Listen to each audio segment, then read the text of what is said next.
Hello viewers, welcome to my channel রান্নার recipes. আজকে আমি আপনাদেরকে দেখাবো একদম ইজি ওয়েতে মুরগির মাংস কিভাবে রান্না করা যায়। তাহলে চলুন দেখে নেই একদম ইজি ওয়েতে মুরগির মাংস রান্না করার রেসিপি।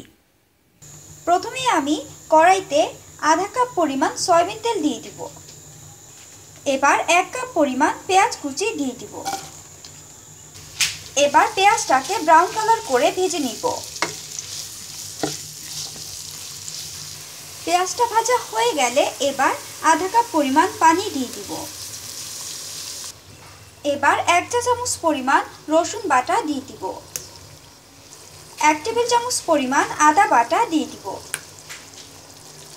1 টেবিল চামচ পরিমাণ জিরার গুঁড়ো দিয়ে দিব।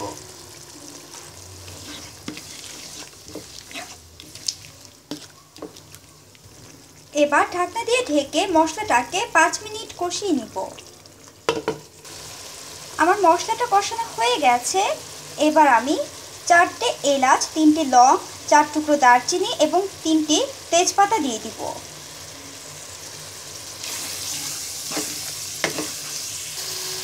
এবার 2টি টমেটো কুচি দিয়ে দিব।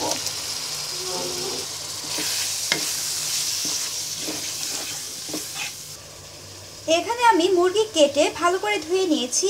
এবার মুরগিটাকে দিয়ে দিব। এবার স্বাদমতো লবণ দিয়ে দিব। এবার আধা চা চামচ পরিমাণ হলুদ গুঁড়ো দিয়ে দিব। 1 চা চামচ পরিমাণ মরিচ গুঁড়ো দিয়ে দিব। এবার মুরগির মাংসটাকে সব মশলার সাথে মিশিয়ে নিব।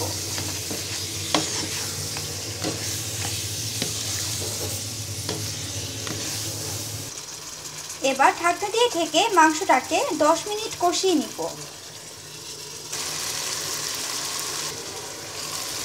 ভিউয়ার্স, আমার মুরগির মাংসটা কষানো হয়ে গেছে। এখানে আমি আলু কেটে ভালো করে ধুয়ে নিয়েছি। এবার আলুটা দিয়ে দিব। এবার মুরগির মাংসের সাথে আলুটাকে মিশিয়ে নিব।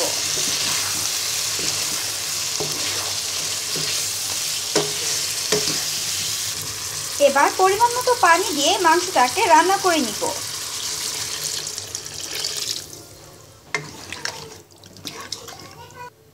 এবার 3টে কাঁচামরিচ ফালি দিয়ে দিব। এবার ঢাকনা দিয়ে ঢেকে দিব। ভিউয়ার্স, আমার মুরগির মাংস রান্না হয়ে এসেছে। এবার আমি নামিয়ে পরিবেশন করব। সো ডিয়ার ভিউয়ার্স, হয়ে গেছে আমার একদম ইজি ওয়েতে মুরগির মাংস রান্না করার রেসিপি। আশা করি আপনাদের আমার রেসিপিটি ভালো লেগেছে। আমার আরও নতুন নতুন রেসিপি যদি আপনাদের ওয়ালে পেতে চান তাহলে আমার চ্যানেলটি সাবস্ক্রাইব করুন। তাহলে আমার সব রেসিপি আপনাদের ওয়ালে পৌঁছে যাবে। সো প্লিজ সাবস্ক্রাইব রান্না রেসিপিস।